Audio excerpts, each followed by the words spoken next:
bisan dili man kini ang tinuod nga itsura ni Jesus, pero ayon kasaysayan dili makaluwas sa inyo ha. Apan gusto na ako isulti na ninyo ang 100%, 100% kakamatuuran o garantisado na walay lain makaluwas ka nato gawas kang Jesus lang.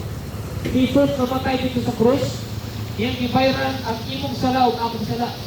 Dili aron mismo nga naatay maipasigarbo, kundi gusto niya makadalatan niya padulong sa langit. E tungod walay bisan kinsa usa ka natong tanan nga angayan makasulod sa langit. E tungod gitang tanan makasasala man. Muna ang gisulti sa Roma 3:23. Ug walay bisan usa ka buok nato matarong, ingon ang Roma 3:10.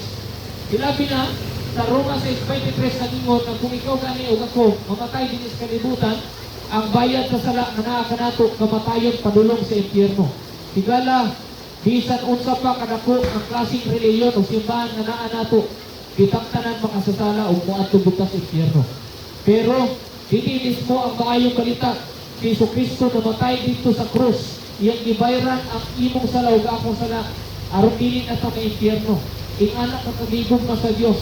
Kuni ang rason sa Pasko. Ang regalo resulta lamang kini tungod sa gibuhat ni Jesus. Pero nasayod ka ba nga ang tinuod na regalo na nagsugod mismo ang regalo diha gikan kang Jesus. Una, iyang regalo iyang kinabuhi para nimo para nako. Si Jesus walay sala pero mas gipili niya rin may tabo para natong tanan.